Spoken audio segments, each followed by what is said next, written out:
नमस्कार दोस्तों। Supreme court ने यूट्यूबर रणबीर अलाहाबादिया के खिलाफ इस समय काफी सख्त हो गया है। जो रणबीर अलाहाबादिया है, ये है कौन? फिलहाल ये चर्चा में आ चुके हैं अपने अश्लील कमेंट को लेकर। तो सुप्रीम कोर्ट ने काफी सख्त इन पर टिप्पणी की है और बहुत सारी पाबंदियां इन पर लगा दी गई है सुप्रीम कोर्ट के द्वारा। दरअसल हुआ क्या था, 18 फरवरी को सुप्रीम कोर्ट ने इनकी गिरफ्तारी पर तो अंतरिम रोक लगा दी कि आपको गिरफ्तारी से छूट दी जाती है, लेकिन आप किसी प्रकार का जो शो है वो आप नहीं कर पाओगे। इन्हें क्यों पाबंदियां लगाई गई है, इनके अश्लील कमेंट क्या थे, इसके बारे में अभी नीचे जिक्र करते हैं। इन पर जगह जगह 3 FIR दर्ज किए गए थे। कहाँ कहाँ 3 FIR यहाँ पर दर्ज किए गए थे? एक तो था मुंबई में, दूसरा गुवाहाटी, तीसरा जयपुर में। 3 केस थे। तीनों केस को सुप्रीम कोर्ट ने मर्ज कर दिया है। मर्ज करके इन पर केस चलाए जा रहे हैं। कोर्ट ने आदेश सुनाने के बाद सरकारी वकील थे additional solicitor general Aishwarya Bhati, उन्होंने कहा कि आप केंद्र सरकार से कहो कि अश्लील कंटेंट, अश्लील कमेंट के खिलाफ सख्त कार्रवाई करे, अन्यथा सुप्रीम कोर्ट को ही सोचना पड़ेगा कि आखिर इनके खिलाफ क्या करना चाहिए। दरअसल कोर्ट ने रणबीर अलाहाबादिया पर कुछ पाबंदियां लगा दी है। इसके बाद कैरियर इनका खत्म होगा, सरकार कैसे नियम बनाएगी, क्या यूट्यूबरों को भी रेगुलेट किया जाएगा, इन सारे मुद्दे को समझते हैं डिटेल से। तो बने रहिए वीडियो के लास्ट तक। पहला सवाल है, क्या सुप्रीम कोर्ट ने रणबीर इलाहाबादिया की किस याचिका पर सुनवाई करना शुरू कर दिया है? यहाँ पर देखिए रणबीर इलाहाबादिया की फोटो है।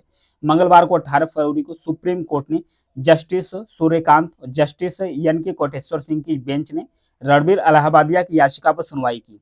रणबीर पर आरोप है कि उन्होंने समय रैना का एक शो है, समय रैना का शो है जिसका नाम है इंडियाज गॉट टैलेंट्स। यहाँ पर देख सकते हैं फिगर दिया है, इंडिया गॉट टैलेंट है, ये समय रैना का शो है। इसमें ये भी है पार्टिसिपेट सदस्य इनके हैं। तो इन्होंने अभद्र जो टिप्पणी की थी उसके खिलाफ पूरे देश भर में आक्रोश उठ चले हैं। तो 3 बातें इन्होंने कही सुप्रीम कोर्ट में जब याचिका इनके द्वारा लगाई गई। तो क्या इन्होंने कहा? इन्होंने कहा देश भर में जो दर्ज सभी FIR है उनकी सुनवाई एक जगह पर होनी चाहिए। किसके द्वारा कहा जा रहा है? रणबीर अलाहाबादिया के द्वारा कहा जा रहा है सुप्रीम कोर्ट से। दूसरा, इन्हें गिरफ्तारी से छूट मिले। तीसरा, धमकियों के कारण जो पर्सनल इन्हें सुरक्षा है वो इन्हें मिलनी चाहिए, ये उनके द्वारा कहा गया है। फिर रणबीर इलाहाबादिया के जो अश्लील कमेंट है उसको लेकर देश भर में 3 जो FIR दर्ज है, इसको लेकर रणबीर ने 14 फरवरी को याचिका दायर की थी। तब सुप्रीम कोर्ट ने कहा था कि 1-2 दिन में इस पर सुनवाई होगी। दरअसल हुआ क्या था, 10 फरवरी को असम में गुवाहाटी पुलिस ने रणबीर अलाहाबादिया और समय रैना समेत 5 जो इन्फ्लुएंसर थे सभी के खिलाफ FIR दर्ज की थी। इनका शो है इंडियाज गॉट टैलेंट शो। इसमें अश्लीलता को बढ़ावा देने, सेक्सुअल और अश्लील चर्चा में मतलब अश्लीलता को चर्चा में शामिल करते हुए ये मामला इन पर दर्ज किया गया था। फिर 11 फरवरी को मुंबई में FIR दर्ज हुआ। ये मामला महाराष्ट्र पुलिस की जो साइबर ब्रांच है और जो खार पुलिस ने है ये दर्ज किया था। रणबीर और समय के अलावा शो के 30 गेस्ट पर भी दर्ज हुआ है जिन्होंने शो के सभी एपिसोड में हिस्सा लिया था। तीसरी FIR है 17 फरवरी को जयपुर कमिश्नरेट के द्वारा थाने में जयपुर राजपूताना संघ ने शिकायत दर्ज कराई। इसमें रणबीर और अन्य उनके जो साथी है उसको 0 नंबर FIR इनके ऊपर दर्ज कराया गया था।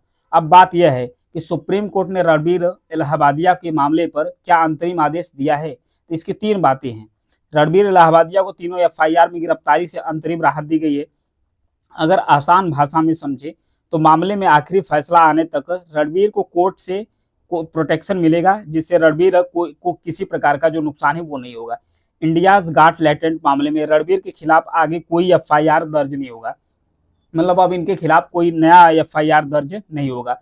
कोर्ट रणबीर को किसी भी खतरे या धमकी से सुरक्षा के लिए महाराष्ट्र और असम की जो लोकल पुलिस है उससे मदद मांगने को भी कहा है, ताकि वह जांच में शामिल हो सके, आसानी से शामिल हो सके। अब बात आती है, सुप्रीम कोर्ट ने रणबीर इलाहाबादिया की याचिका पर अंतरिम आदेश देते हुए गिरफ्तारी पर रोक लगा दी, लेकिन उसके साथ ही इन्होंने 5 कंडीशन इन पर थोपा गया है। 5 कंडीशन क्या है? रणबीर को पूछताछ के लिए जब भी बुलाया जाएगा उन्हें तुरंत हाजिर होना पड़ेगा, ये सुप्रीम कोर्ट का आदेश है। फिर दूसरा है, जो जांच में पूरा सहयोग करेंगे और पुलिस स्टेशन में किसी वकील के साथ ये नहीं जाएंगे, बिना वकील के इन्हें पुलिस स्टेशन जाना होगा। रणबीर को अपना पासपोर्ट मुंबई थाने पुलिस में जमा कराना होगा। सुप्रीम कोर्ट की इजाजत के बिना रणबीर देश भी नहीं छोड़ सकते हैं। रणबीर और उनके साथी अगले आदेश तक किसी प्रकार का जो शो है वो नहीं कर सकते। जब तक इनकी सुनवाई पूरा नहीं हो जाए तब तक ये किसी प्रकार का जो शो है वो नहीं कर सकते हैं। फिर इसके बाद आता है कि जो चंद्रचूड़ हैं उनके बेटे थे अभिनव चंद्रचूड़, उन्होंने कोर्ट से कही 3 बड़ी बात। इन्होंने कही कि रणबीर के दिमाग में कुछ गंदा है जो इस प्रोग्राम के जरिए बाहर निकल कर आया है। रणबीर जो शब्द चुने हैं उससे माता-पिता शर्मिंदा महसूस करेंगे, बेटियां और बहनें भी शर्मिंदा महसूस करेंगी। यदि आप रणबीर को, इन्होंने कहा, इस तरह के बयान देकर सस्ती पॉपुलैरिटी हासिल कर सकते हैं तो कोई और भी ऐसा करके पॉपुलैरिटी हासिल कर लेगा। कोर्ट को इस तरह के व्यक्ति की सुनवाई क्यों करनी चाहिए, इस पर आ रही है। कोर्ट ने कहा कि पॉपुलर होने का मतलब ये नहीं है कि आप कुछ भी कमेंट करो, आप लोगों के माता पिता को बेइज्जत कर रहे हो।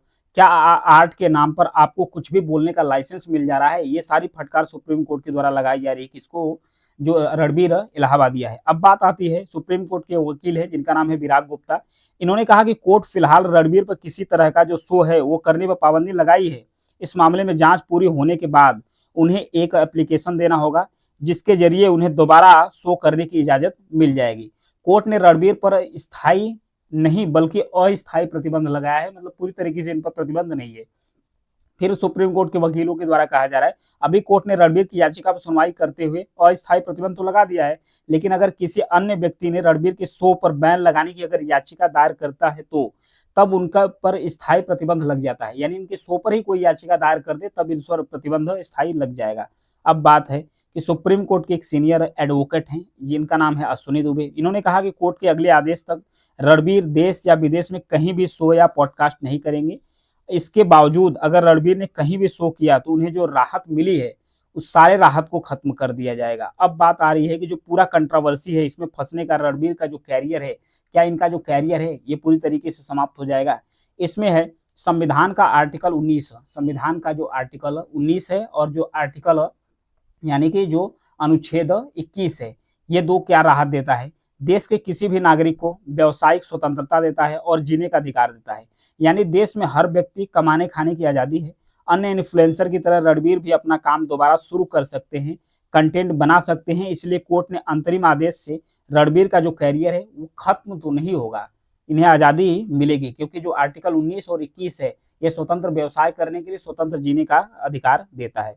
रणबीर की कंट्रोवर्सी शुरू होते ही उनके जो यूट्यूबर और इंस्टाग्राम पर जो हजारों फॉलोअर है वो कम हो गए हैं। ये इनको नुकसान हो सकता है, काफ़ी ज़्यादा नुकसान हुआ भी है। इसका नुकसान का जो नुकसान है काफ़ी ज़्यादा इन्हें उठाना पड़ेगा। अब बात यह भी आ रही है कि सुप्रीम कोर्ट ऑनलाइन कंटेंट को रेगुलेट करने के लिए, नियम बनाने के लिए क्या बात कर रही है? अब सुप्रीम कोर्ट कह रही है कि यूट्यूब पर जो अश्लील कंटेंट है उसको रेगुलेट करने के लिए भी अथॉरिटी होनी चाहिए, उसके नियम कानून होने चाहिए। आर्डर सुनाने के बाद सुप्रीम कोर्ट ने यूट्यूबर समेत अन्य सोशल मीडिया प्लेटफॉर्म की जो अश्लील कंटेंट है उसको रेगुलेट करने यानी नियंत्रित करने के लिए उन्होंने कहा कि नियम बनना चाहिए। ये नियम बनाएगा केंद्र सरकार। यदि केंद्र सरकार इस पर विचार नहीं करती है तो सुप्रीम कोर्ट खुद ही इसमें एक्शन लेगा। किसी न किसी प्रकार का जो नियम है वो निकलकर सुप्रीम कोर्ट के द्वारा लाया जाएगा। लेकिन सुप्रीम कोर्ट को इसमें फिर इंटरफेयर करना चाहिए, क्योंकि जो रूल्स रेगुलेशन होता है वो किसका काम होता है? संसद। यानी जो कानून है, कानून बनाने का काम किसका है? संसद का है। संसद कानून बनाएगी और जो कानून बना है उसकी समीक्षा कौन करता है? उसकी समीक्षा करेगी सुप्रीम कोर्ट। सुप्रीम कोर्ट जब समीक्षा करेगी तो कानून बन जाएगा। अब जब कानून बनेगा तो जो रेगुलेटर है, जो सोशल मीडिया प्लेटफॉर्म पर जो रेगुलेशन है वो किया जाएगा। कुछ एक्सपर्ट का यह भी मानना है कि यदि केंद्र सरकार ने रेगुलेशन कानून बनाया तो इसका गलत भी इस्तेमाल हो सकता है, जैसे झूठे केस दर्ज करना। इससे सोशल मीडिया का पूरा जो क्रिमिनलाइजेशन हो जाएगा। अगर आपको हर चीज़ के लिए गवर्नमेंट का अप्रूवल लेना होगा तो इसलिए आप फ्री तरीके से स्वतंत्र रूप से अपना कंटेंट, अपना जो आवाज़ है वो नहीं उठा सकते हैं। लेकिन सुप्रीम कोर्ट में ऐसी कई याचिकाएं अभी तक लंबित है जिसमें सोशल मीडिया कंटेंट को लेकर कानून बनाने की बात कही गई है। वैसे भी किसी भी जमानत याचिका में कानून बनाने का जो निर्धारण है वो नहीं हो सकता। कानून बनाने का अधिकार सिर्फ संसद को है, संसद ही कानून बना सकती है। हालांकि केंद्र सरकार की तरफ से कुछ जो उनके अधिकारी हैं, वकील है, सरकारी वकील है, वो भी कह रहे हैं कि सरकार चाह रही है कि जो यूट्यूब है या अन्य सोशल मीडिया प्लेटफॉर्म है उस पर भी जो रेगुलेशन एक्ट है वो लाया जा सके, ताकि जो अश्लीलता है, कंटेंट है, अश्लील कंटेंट है, उसको रेगुलेट किया जा सके। जो अश्लील लोग हैं उस पर एफआईआर दर्ज किया जा सके। तो ये था रणबीर इलाहाबादिया के बारे में और सुप्रीम कोर्ट का जो जजमेंट है उसके बारे में। Thank you.